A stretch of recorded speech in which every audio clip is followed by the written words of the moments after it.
नमस्कार, मैं निवेदिता शर्मा हिंदुस्तान समाचार की इस विकास यात्रा में आप सभी का स्वागत करती हूँ। शुरुआती दौर से लेकर अब तक की अनेक अनछुई यादें जहन में कहीं ना कहीं मौजूद है। आज हम आपको उन घटनाओं और उन पलों से रूबरू कराएंगे जिन्होंने इस समिति को गढ़ने का कार्य किया। भारतीय भाषाओं का देश की पत्रकारिता में संवाद स्थापित करने के लिए 1 दिसंबर 1948 में मुंबई के शिवराम शंकर उपाख्य दादा साहब आप्टे द्वारा हिंदुस्तान समाचार बहुभाषी संवाद समिति की स्थापना की गई। जिस समय श्री आप्टे इस समाचार एजेंसी की नींव रख रहे थे, उस समय देश में एक भी भारतीय बहुभाषी समाचार समिति मौजूद नहीं थी। हिंदुस्तान समाचार ये एक राष्ट्रीय समाचार संस्था है। भारत की ये सर्वप्रथम स्वाधीनता के बाद स्थापित भारतीय समाचार संस्था है। भारतीय भाषाओं को प्रोत्साहित करने के लिए और भारतीय भाषा में समाचारों का संकलन और वितरण करने के लिए इस समाचार समिति की विशेष भूमिका रही है। तत्कालीन समय में देश से निकलने वाले हिंदी अंग्रेजी भाषाओं के अलावा अन्य भाषाई अखबार और पत्रिकाएं तेजी से हिंदुस्तान समाचार से जुड़ने लगी। 1948 में यद्यपि हिंदुस्तान समाचार की स्थापना हुई थी और हम बड़े गर्व के साथ कह सकते हैं कि ये भारत की एकमात्र ऐसी न्यूज एजेंसी है, संवाद संस्था है, जो भारत की सभी भाषाओं में उन भाषाओं के अखबारों को खबरें देती। मीडिया में देवनागरी लिपि टेलीप्रिंटर को भारत में सबसे पहले कब और कैसे लाया गया? 18 जून 1954 देश में पहले देवनागरी लिपि के टेलीप्रिंटर का निर्माण।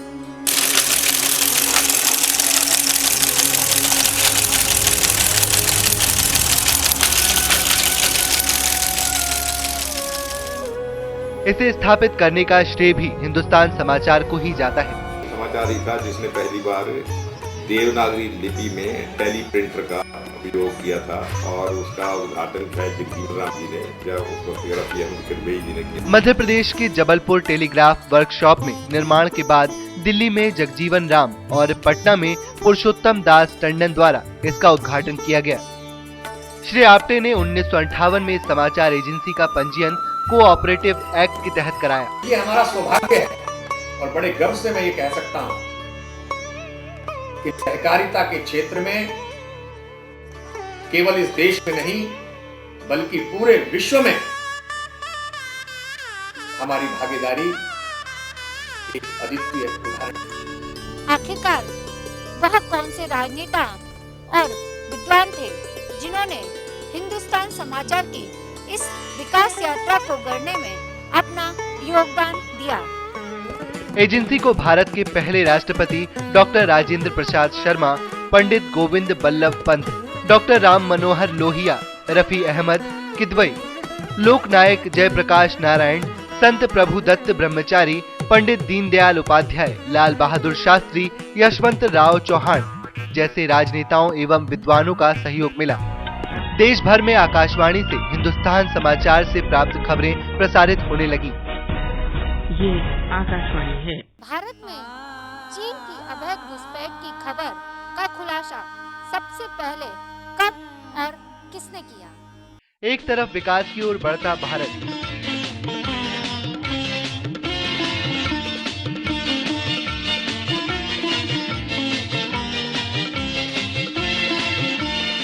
तो दूसरी ओर सन 1962 में चीन की भारत पर आक्रमण करने की योजना। चीन के सैनिक भेष बदलकर सीमा पार से देश की सीमाओं में घुसने लगे। इसकी सबसे पहले खबर प्रकाशित करने का काम किया हिंदुस्तान समाचार बहुभाषी संवाद समिति ने। एजेंसी के जाबाज पत्रकारों ने अपनी जान जोखिम में डालकर सीमा पार और सीमावर्ती क्षेत्रों के समाचार और फोटोग्राफ प्रकाशित करने के लिए देश के विभिन्न अखबारों में भेजना शुरू किया। जो भारत सरकार कल तक यह मानने को तैयार नहीं थी कि चीन से भारत को कोई खतरा है, अब हिंदी चीनी भाई भाई के नारे की असलियत खुलकर सामने आ चुकी थी। देर से ही सही, लेकिन समाचारों के परिणाम और देश के भविष्य को देखते हुए भारतीय सेना चीनियों से युद्ध करने के लिए तैयार होने लगी। उस समय सेना का मनोबल बढ़ाने का कार्य किया हिंदुस्तान समाचार बहुभाषी न्यूज एजेंसी ने। यह पहला मौका नहीं था जब हिंदुस्तान समाचार ने चीन की अवैध घुसपैठ के बारे में खबर दी, बल्कि सन 1965 में पाकिस्तान की छद्म नीति कश्मीर के बहाने भारत को घेरने और उस पर आक्रमण करने की खबर का खुलासा भी हिंदुस्तान समाचार ने ही प्रकाशित किया। सन 1965 पाकिस्तान की छद्म नीति कश्मीर के बहाने भारत को घेरने की रणनीति बनाते हुए देश पर आक्रमण।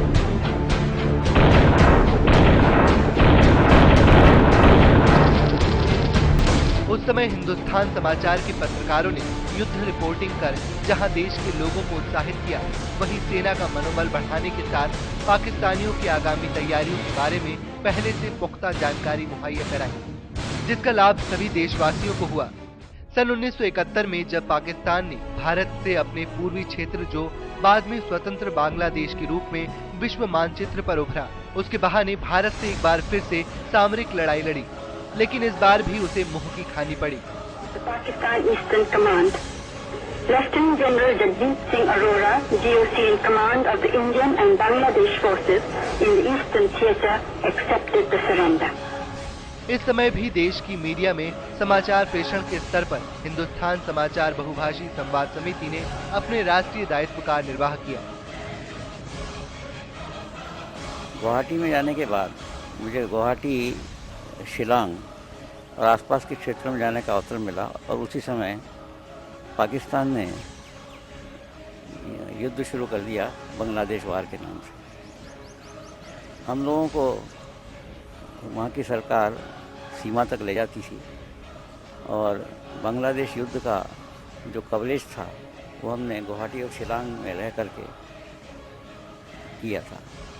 इंदिरा गांधी की सरकार के द्वारा लोकतंत्र का गला घोटने पर और देश में आपातकाल लगा देने पर भी हिंदुस्तान समाचार के रिपोर्टर जान हथेली पर लिए अपने राष्ट्रीय दायित्वों का निर्वहन कर रहे थे। जून 1975 देश की पूर्व प्रधानमंत्री श्री इंदिरा गांधी द्वारा देश में लगाए गए आपातकाल के जरिए आमजन और अखबारों की स्वतंत्रता को छीन लेने के वक्त हिंदुस्तान समाचार का भी अन्य समाचार एजेंसियों के तहत हाल हुआ। ऐसे वक्त में संवाद की स्वतंत्रता और रक्षा के लिए जिससे जैसे बन पड़ा, उसने तत्कालीन प्रधानमंत्री श्रीमती गांधी के थोपे गए आपातकाल का पुरजोर विरोध किया। आपातकाल में मेरी नियुक्ति कटक में हुई, उड़ीसा में। यद्यपि वहाँ प्रतिबंध था खबरों पर, फिर भी हिंदुस्तान समाचार में रहकर हमने वहाँ से जितना संभव हो सका खबरें प्रसारित की। आपातकाल के समय हम पर प्रतिबंध लगा। श्रीमती इंदिरा गांधी सरकार के खिलाफ लिखने के कारण संवाद समिति के कई पत्रकारों को जेलों में डाल दिया गया, तो कुछ को अपनी लेखनी बंद करनी पड़ी। आपातकाल का विरोध और चहुओर के दबाव के चलते श्रीमती गांधी झुकी। उन्होंने आपातकाल को वापस लेते हुए संसदीय चुनाव कराए जाने की घोषणा की। श्रीमती गांधी की पार्टी कांग्रेस की ऐतिहासिक हार के बाद जब जनता सरकार बनी, तब तत्कालीन सूचना एवं प्रसारण मंत्री लालकृष्ण आडवाणी ने समाचार एजेंसियों को उनके पूर्व स्वरूप में लौटा दिया। हिंदुस्तान समाचार के फिर एक बार विभिन्न अखबारों और पत्रिकाओं में बहुत बड़ी संख्या में समाचार प्रकाशित होने लगे। भारत को जब तोड़ने की साजिश रची जा रही थी, तब भी हिंदुस्तान समाचार के रिपोर्टर अपने राष्ट्रीय दायित्वों का निर्वहन कर रहे थे।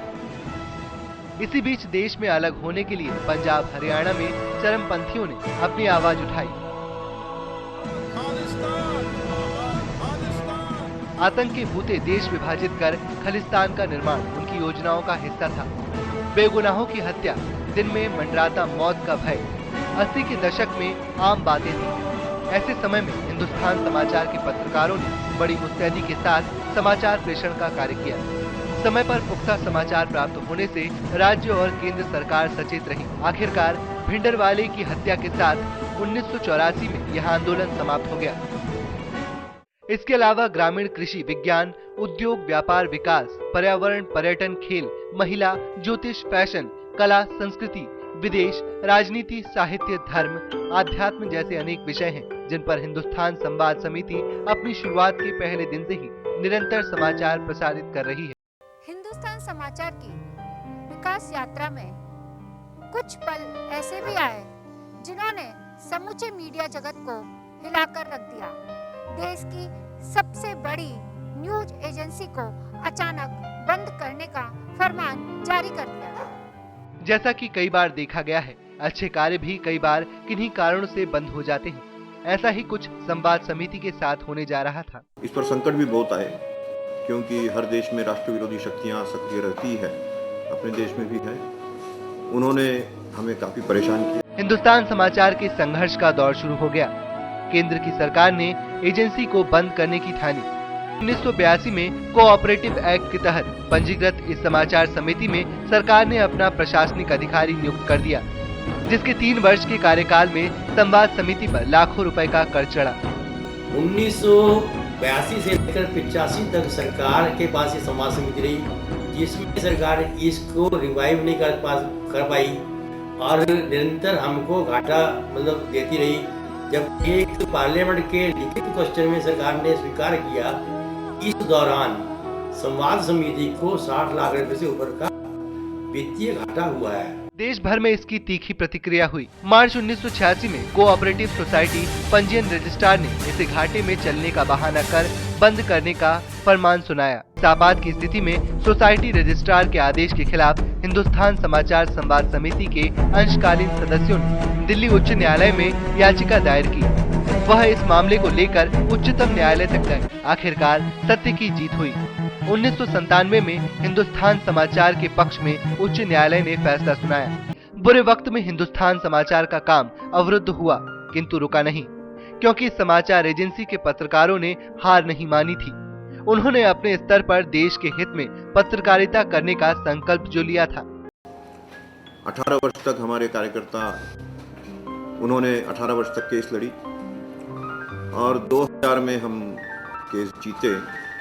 न्यायालय ने कि इस संस्था को या तो आप पुनर्जीवित कर सकते हैं या इसको समाप्त करने का भी अधिकार है, वो आप ही को है। ऐसी स्थिति में हमें इसे पुनर्जीवित करना ही उचित समझा और 2002 से पूरे देश भर में इसके कार्य का प्रारंभ करने के लिए दिल्ली से इसकी शुरुआत की गई। सन 2002 में राष्ट्रीय स्वयंसेवक संघ के वरिष्ठ प्रचारक श्री श्रीकांत जोशी जी ने इसके पुनरुत्थान का संकल्प लिया। देश भर में घूम कर इस निर्जीव पड़ी संस्था को सक्रिय करने का बीड़ा उठाया। एक तरफ जहां चंद्रमोहन भारद्वाज ने एजेंसी के पक्ष में न्यायालय में लड़ाई जीती, तो वहीं दूसरी ओर राष्ट्रीय स्वयंसेवक संघ के अखिल भारतीय कार्यकारिणी सदस्य वरिष्ठ प्रचारक समिति के संरक्षक श्रीकांत जोशी द्वारा वर्ष 2002 में इसका पुनरुत्थान किया गया। हिंदुस्तान समाचार समिति के मार्गदर्शक माननीय श्रीकांत जोशी, जिनके अथक प्रयास से हिंदुस्तान समाचार पुनः करवट लेकर खड़े होने में सक्षम हो पाया। श्री जोशी ने देश भर में घूम कर इस निर्जीव पड़ी संवाद समिति को सक्रिय करने का बीड़ा उठाया। इसी वर्ष पहाड़गंज दिल्ली में पुनः संवाद समिति के नवीन कार्यालय का उद्घाटन हुआ।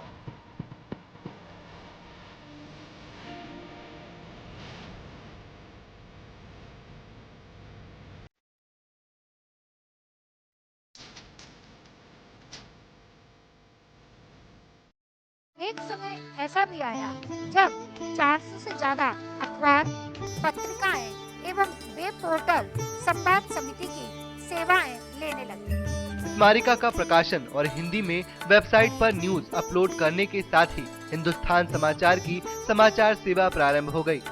दिल्ली के बाद महाराष्ट्र, मध्य प्रदेश, झारखंड, छत्तीसगढ़, बिहार, उत्तराखंड, राजस्थान, कर्नाटक, पश्चिम बंगाल, गोवा, पंजाब, हरियाणा, तमिलनाडु, सिक्किम, हिमाचल प्रदेश, अंडमान निकोबार, आंध्र प्रदेश, असम, अरुणाचल प्रदेश, उड़ीसा, उत्तर प्रदेश के राजधानी केंद्रों सहित देश भर के सैकड़ों जिला कार्यालयों पर संवाद समिति के कार्यालय खोले गए।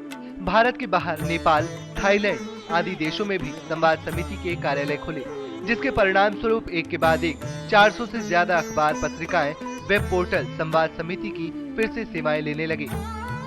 हिंदी मराठी समाचार सेवा के बाद गुजराती, असमिया, सिंधी, नेपाली, उड़िया, तेलुगु, बांग्ला, संस्कृत, पंजाबी, तमिल, मलयालम, उर्दू, कन्नड़, भारतीय भाषाओं में समाचार सेवा का कार्य आरंभ हुआ। देश के हर राज्य में संवाद समिति की धाक जमने लगी। भारतीय भाषाओं को समृद्ध करने की दृष्टि से, पोषित करने की दृष्टि से, प्रोत्साहित करने के लिए भारत के सभी प्रमुख भाषाओं में ये समाचार संस्था समाचारों का संकलन और वितरण भारतीय भाषिक पत्रिकाओं में करती आती है। आज इसको और फिर से समाज में मान्यता प्राप्त होती जा रही है। भारत की सर्वप्रथम भारतीय समाचार संस्था इस नाते से भी इसका एक अपना महत्व प्रस्थापित हुआ है। हिंदुस्तान समाचार ही वह संस्था है जिसने लोगों तक संसद एवं विधानसभा चुनावों का विस्तृत कवरेज पहुंचाया। आम चुनाव, राज्यों के विधानसभा चुनाव का विस्तृत कवरेज हिंदुस्तान समाचार ने विभिन्न अखबारों तक त्वरित रूप से पहुंचाया। देश में आई आपातकालीन परिस्थितियों में भूकंप, सुनामी, आतंकवादी, नक्सली वारदातों के समाचार एजेंसी से तत्काल प्रसारित हुए। देश के नेताओं, जिनमें डॉक्टर राजेंद्र प्रसाद, जवाहरलाल नेहरू, लाल बहादुर शास्त्री, श्रीमती इंदिरा गांधी आदि नेताओं के देहावसान पर उनके जीवन से संबंधित विस्तृत रिपोर्ट संवाद समिति द्वारा प्रेषित की गई। संसद व विधानसभा के बजट तथा अन्य सत्रों के समाचार प्रमुखता से देने में यह एजेंसी अग्रणी रही है। जम्मू कश्मीर में साइन बोर्ड अमरनाथ आंदोलन, सेतु समुद्रम परियोजना के विरोध में तमिलनाडु में शुरू हुए राम सेतु आंदोलन, राष्ट्रीय और प्रादेशिक महत्व के समाचार आज निरंतर हिंदुस्तान समाचार संवाद समिति द्वारा प्रमुखता से प्रसारित किए जा रहे हैं।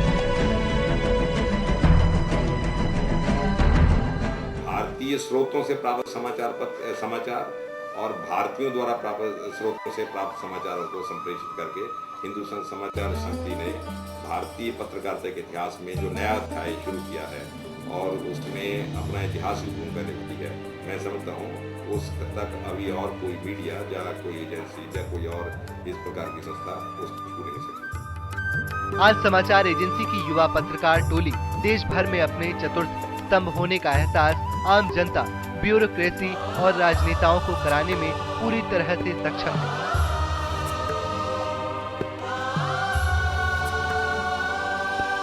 देश व राज्यों के ज्वलंत मुद्दे हिंदुस्तान समाचार की प्राथमिकता में हैं। इस आधुनिक युग में हिंदुस्तान समाचार ने अपने उपक्रमों को नए रूप में परिवर्तित किया है। हिंदुस्तान समाचार ने इसीलिए जो है नए आयामों के रूप में कुछ चीजें अपनाई, जैसे हमारी एक स्कैन सर्विस जो है, आलेख सेवा की आज आवश्यकता है, तो ये हिंदुस्तान समाचार ने प्रारंभ किया है। केवल हम समाचार प्रेषण का कार्य नहीं करते, इसके अलावा हमने हिंदुस्तान समाचार के साथ नए आयाम भी जोड़े, जैसे कियोस्क सेवा को जोड़ा। इलेक्ट्रॉनिक मीडिया के सहारे हम ई पेपर और नए नए कुछ ई बुलेटिन्स इसका भी प्रारंभ करने जा रहे हैं। वर्तमान में हिंदुस्तान समाचार बहुभाषी न्यूज एजेंसी, नवोत्थान लेख सेवा, न्यूज स्कैन सेवा, कियोस्क सेवा, छायाचित्र सेवा का सफलतापूर्वक संचालन करने के साथ ही वार्षिक दैरांदिनी, राष्ट्रीय महत्व के विषयों पर विशेषांक और स्मारिकाओं का प्रकाशन कर रही है। संवाद समिति की वेबसाइट www.hindustanssamachar.com पर सदस्यता प्राप्त कर समाचार एवं अन्य सेवाएं प्राप्त की जा सकती हैं। आज इसके उज्जवल भविष्य को लेकर न केवल संवाद समिति के पत्रकार बल्कि देश के अनेक मीडिया जगत से जुड़े लोग आशान्वित हैं।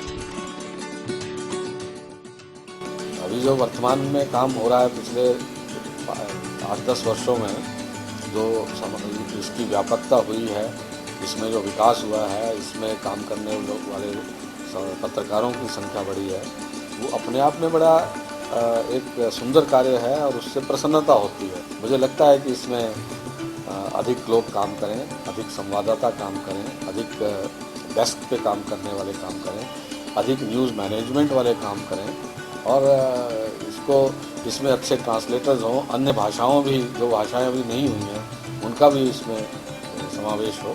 संस्था ने हमको सही मायने में जीना सिखाया है। वो इसलिए जीना सिखाया है कि हमने काम करने की जो आज एनर्जी मिली हुई है, ये उस संस्था का ही योगदान है। देखा है आपने हिंदुस्तान समाचार की इस विकास यात्रा के विभिन्न पहलू।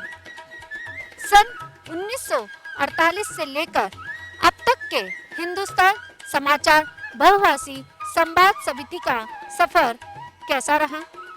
धन्यवाद।